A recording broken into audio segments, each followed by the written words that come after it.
Соңғы кезде ата-анасы мен Асияның арасы суынып кетті. Әсіресе әкесі Отар қызын отырса-тұрса ала көзімен атып жақтырмайды. Ал Асия болса жат адамдай үй ішінен ала бөлектеніп, көбіне үнсіз тұнжырап отырады да қояды. Бұл салқындық үйге өткен жазда кірген. Осы бригадада тұратын Жақып шал өзінің кіші баласын үйлендіру үшін Асияға құда түсе келген. Сөзі бар шал әңгіме төркін мақалдап мәтелдеп, алыстан бастап, ақырында өзінің де Отардың да жанды жақтылы екенін, балаларының да жастары құрбы, бір-бірінің тең екенін айтып, қиыла тілек білдіреді. Бұрын да талай адамдар қызына құда түсе келгенде баланың өзі білсін, жастар өздері келсін деп ие болсаң жауап беріп, аттандырып салатын Отардың көңілі бұл жолғы құдаға қатты құлады. Қызын оңаша шақыртып алды.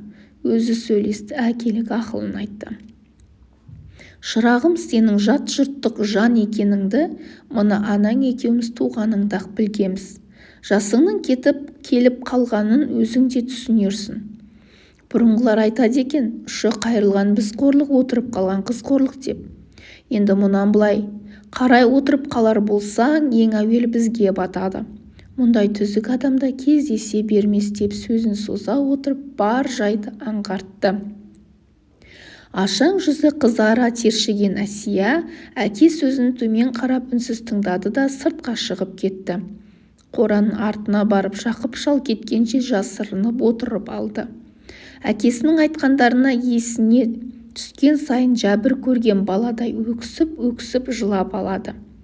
Кешкісін анасының алдында солығын баса алмай тағы да жылады.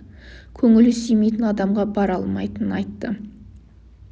Бірақ әкесі дегенінен қайтпауға бекінген. Сүймеймін дегенің қандай өнер екенін білмеймін, осы ата-бабаларымыз сүю деген пәлені білмей-ақ өмір сүріп еді ғой. Сонда да өрім бұтағы өсіп өркендеді. Бізді тапқан анамыздың да әкемізге сүйіп тидім деген естіген емеспін. Бірақ марқұм бұл дүниеден армансызбын дейтін. Мына тұрған шешең екеумізде бір-біріңді сүйесіңдер ме деп кезінде ешкім сұраған жоқ. Керек десе үйленген күнге дейін бір-біріміздің қандай екенімізді дұрыстап білген де емеспіз.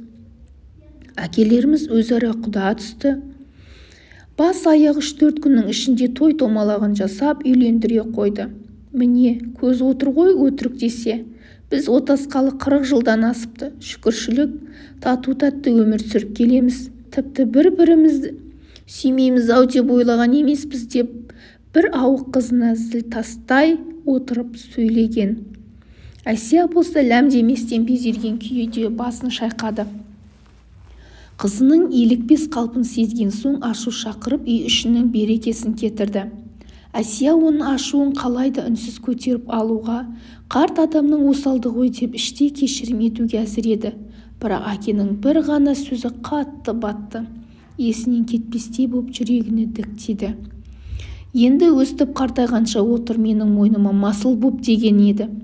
Осы бір сөзден кейін Асияның әке деген өкпесі іштей ерімес мұзға айналған еді. Сол күннен бастап ол бригадирге барып, өзі тіленіп жұмысқа шықты. Сонан бері Асия көп өзгерді, жүдеді, көзінің төңірегін өте ұсақ әжімдер торлап жанары тұнған судай мұңайып, ойлы қарайтын болды. Бригадада жастар жиналып көңіл көтере клуб жоқ еді. Ал орталыққа Асия алсынып бармайтын, сондықтан жұмыстан кейін бос уақытта ылғи да үйде отыратын. Биылғы көктем аяқ асты шулы болып келді. 3 күн қатарынан лекілдеп ескек жел соқты да сіресіп қатқан қалың қар бір түннің ішінде ақұрланып көшіп кеткенде зым-зия жоқ болды. Жер ақ көйлегін шешкен арудай сыланып, құлан таза болды да қалды. Көктем көрінісі көзді арбап, көңілге нелер қилы ой салар ең бір жақсы шақ еді. Құстар да көбейіп кетті. Ертеден кешке дейін дүр-дүр етіп ағаштан ағашқа қонып, у-шу базар жасап, мәз-мейрам болып шықылықтасып, бір тыным таппайды. Қыстай жайбарақат жатқан колхоз өмірінде апыр-топыр әбігер басталды.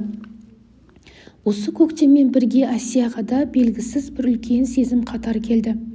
Әлде қайдан алыстан ерекше бір хабар күткендей, үнемі елегізіп, тыңдайтын сияқты. ұшар құстай үркектеп айналасына жалтақтай береді. Түні бойы пердені ысырып қойып, кірпік қақпастан терезеге қарайды. Осындай күндердің бірінде жер солқылдатқан трактор бригаданың кішірек көшесін қақ жара отырып, дәл отардың есігінің алдына кеп тоқтаған.